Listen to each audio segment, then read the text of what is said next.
São 10h05, quase 10h06. A gente falou aqui no começo do nosso jornal sobre a greve do metrô aqui de Belo Horizonte, completando hoje 2 longas semanas, né?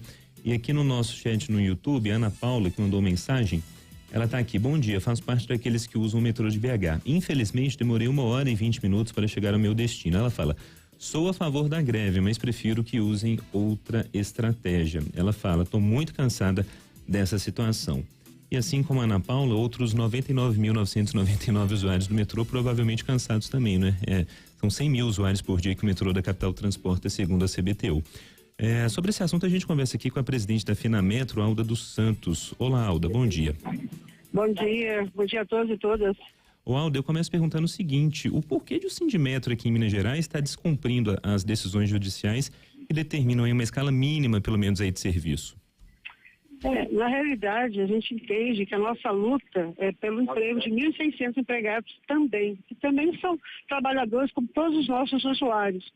E na questão dessa greve, 70% dos trens, se a gente for falar em escala mínima, ela não atende. Ou seja, além de trazer uma série de problemas para os nossos empregados, além de não atender de fato a demanda dos usuários, é uma greve que não chama atenção, vamos dizer assim, porque o que a gente precisa é que o governo federal preste atenção em nós.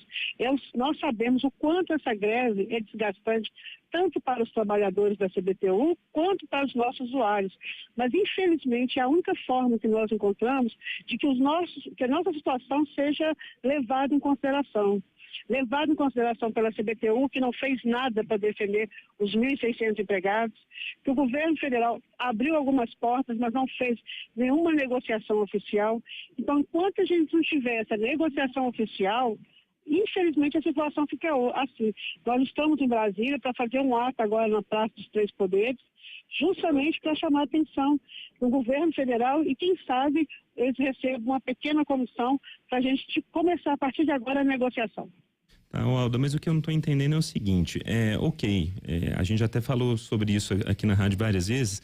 A gente entende a angústia desses 1.600 trabalhadores com relação ao que vai ser feito com o serviço, mas a gente está falando de um contingente literalmente quase 100 vezes maior, que são 100 mil usuários do metrô aqui de Belo Horizonte, que já estão, vou usar aqui, cansados disso, né? São 2 semanas de paralisação de 100%.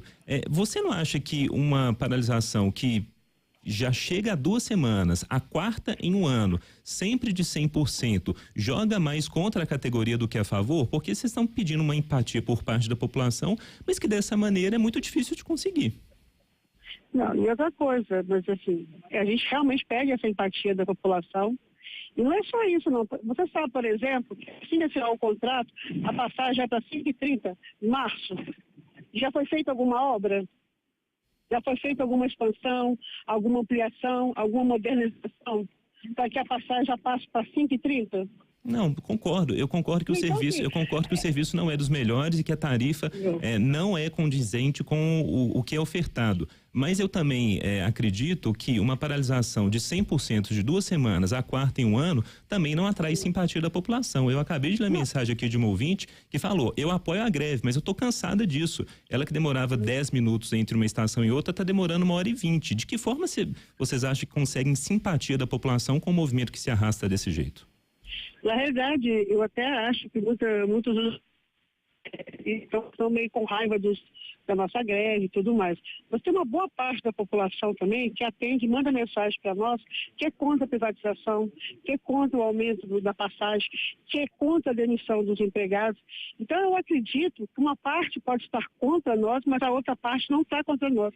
Porque a gente anda, a gente conversa, a gente faz campanha e observa também que há uma empatia para um outro lado. Eu não acredito que seja 100 mil usuários do metrô que estão totalmente com falta de empatia à nossa causa.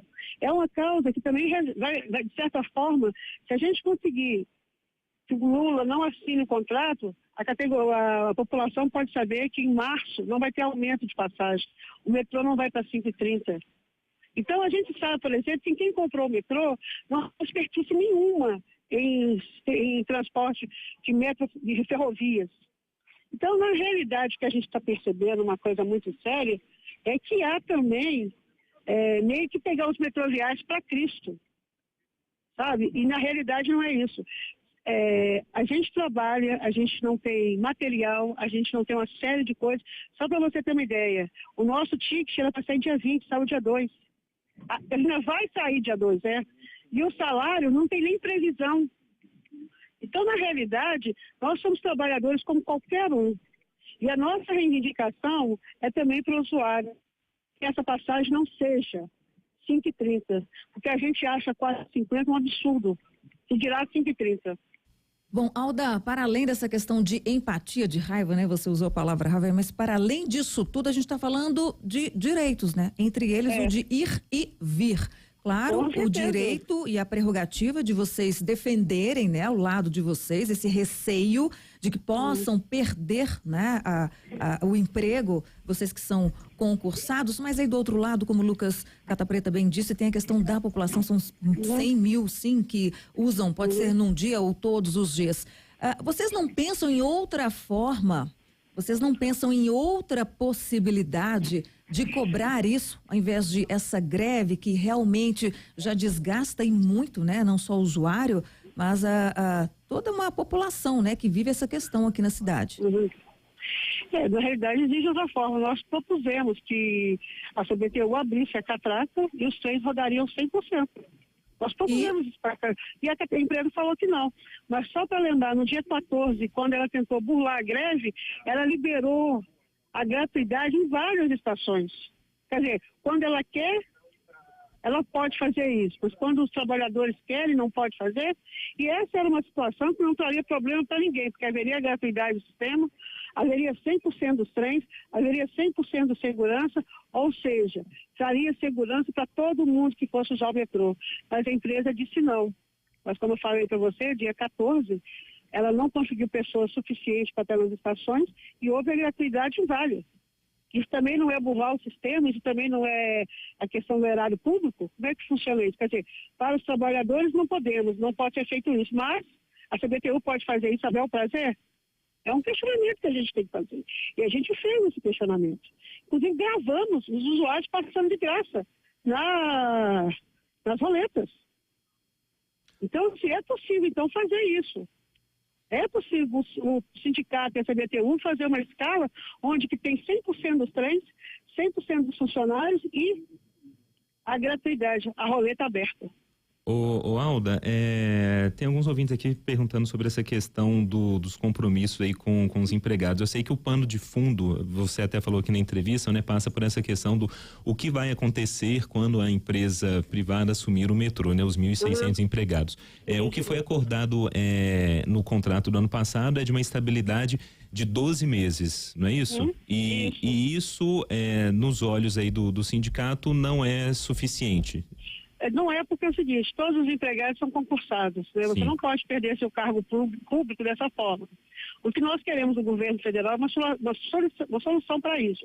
De que forma? Ou manter a estabilidade, aumentar a estabilidade, ou manter o contrato dentro da CBTU, ou transferir os empregados para uma outra unidade, ou simplesmente alocar em uma empresa estatal. O que não se pode é a gente perder o cargo público. E quando a Composte fala 1 ano de estabilidade, só para vocês saberem, na primeira reunião que nós tivemos com ela, o sindicato não, a categoria teve com ela falou o seguinte: nós vamos usar novas tecnologias, nós vamos automatizar a bilheteria e o bloqueio. Até onde eu sei, quando se faz em automatização, você está dizendo que haverá desemprego. Eu não preciso de todo mundo. E isso em menos de 1 ano.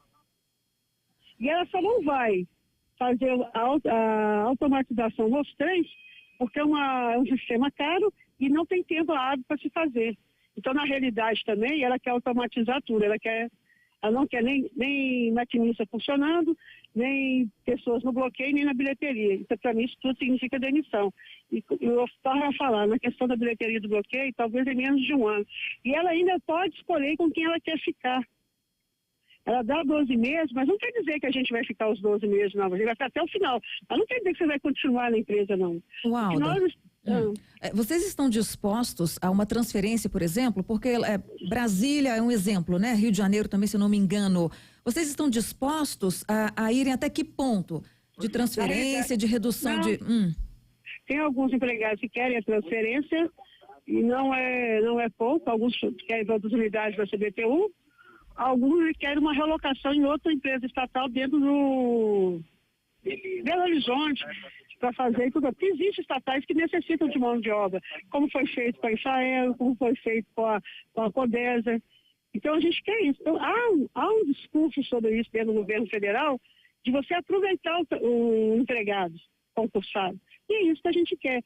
E até agora não foi dada essa oportunidade para nós. Aliás, nem a Compost, nem a CBTU, nem o governo federal chamou o sindicato para conversar de forma oficial.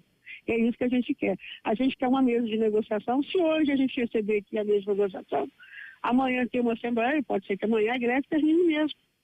Então vai depender daqui de Brasília como é que vai ser. Bom. E aí a gente precisa de uma resposta.